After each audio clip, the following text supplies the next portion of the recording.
to address the issues facing Tennesseans today. From 10 News, this is Inside Tennessee. Good morning and welcome to Inside Tennessee. I'm your moderator, John Becker, along with my colleague, John North. We welcome back to the broadcast a longtime guest who spent 30 years in Congress representing 750,000 people across East Tennessee. You know him as Congressman Jimmy Duncan, and it is a privilege for us to have him once again. He's written a new book. We're going to get into that, so we'll get the lowdown on that. My colleague has gotten a sneak peek, so watch for that. I also want to welcome Susan Richardson Williams, who's a Republican and also a part-time wedding planner. Susan, good to have you with us. And Don Bosch, who's a Democrat and an attorney in town. Nice to have you. Good Congressman, morning. We would be remiss if we didn't acknowledge a huge loss in your life back in August. You lost your bride, Lynn. Can you give our viewers a sense of the kind of support she offered you on your best days and your worst days? Well, let me tell you, it was a tremendous loss for me.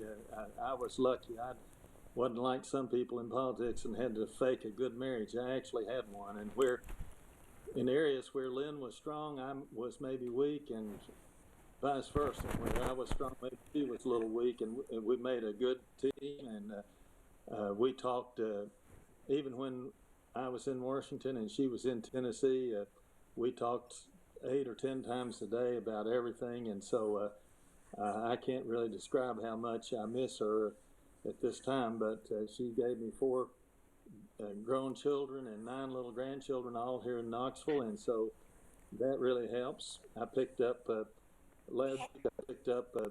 Zane Jr., who's 8, and Miles, who's 5, at school. And Zane Jr. told me, he said, "Papa, when I get old enough to have my own house and you're still alive, you could come live with me."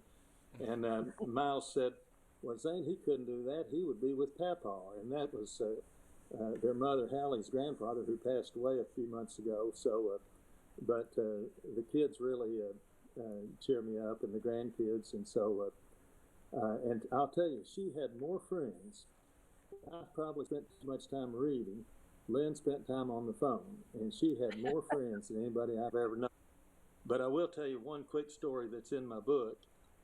That I endorsed Donald Trump for president at a Republican dinner in Blount County on Friday night, and they told me he wanted to call me the next day. And he called me, and he was in a good mood, and we talked about 20 minutes.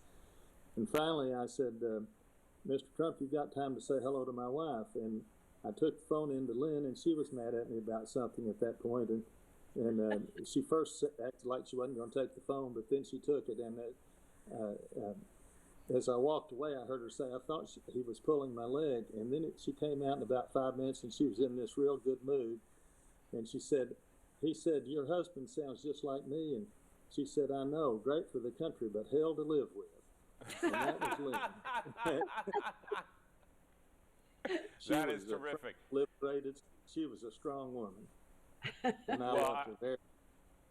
Thank you for sharing a little bit about her, Congressman. And I know John is itching to get in some questions because he had a preview of your book that's coming out a little bit later this year. Fire away. Congressman, I think your book's coming out, maybe November or early December? Well, they first told me probably December 1st, but then they told me a few days ago that maybe it might be a little bit sooner than that, and I hope so. You cover a lot of ground in the book. I was fortunate enough to read it earlier this year. You cover everything from your childhood in baseball. By the way, I wanted more of that in the book. Maybe you added some. I hope you did. And obviously your life as a lawyer, your family, and then your time in the Congress. Was there any particular part of that book that you enjoyed most writing? Well, I enjoyed all of it. I always liked writing my own things. I got a degree in journalism before I went to law school, and I was a full-time reporter at the Knoxville Journal my senior year at UT.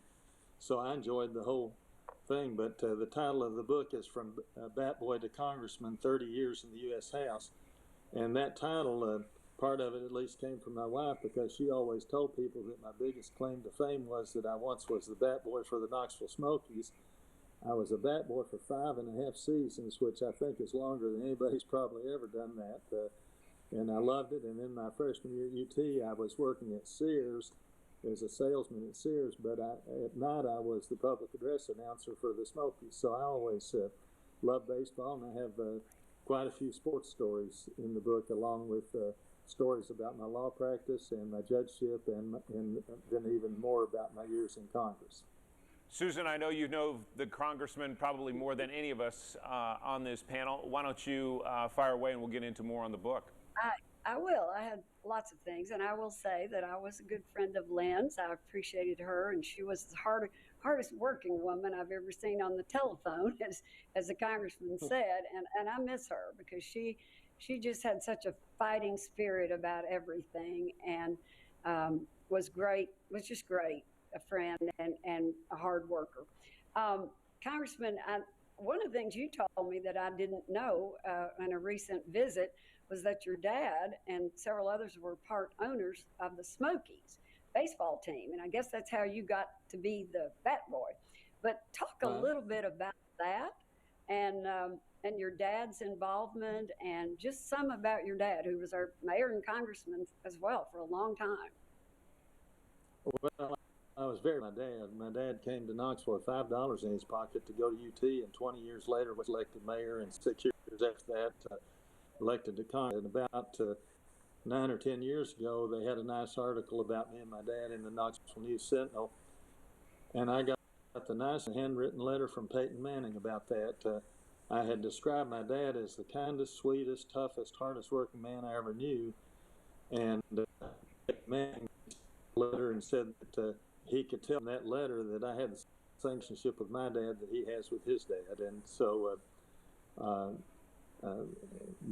Daddy, as a young lawyer, in 1956, he got in and they bought the team in Montgomery.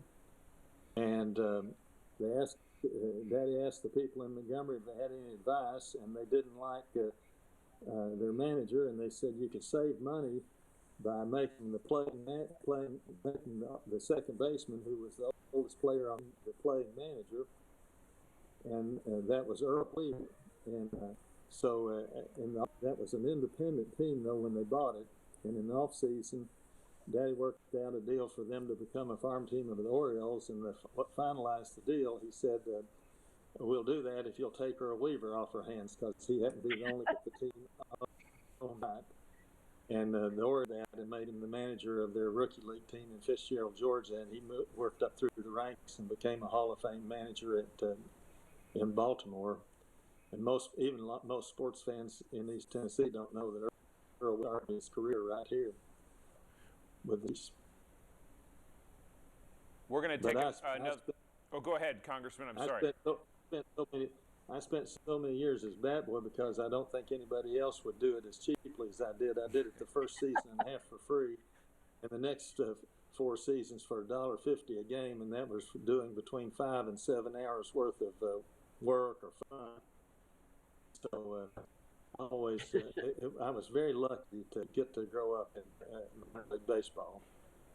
We will reminisce some more. We've got to take a quick break on Inside Tennessee. Don Bosch, you will lead us off in the next block. Back with former Congressman Jimmy Duncan right after this.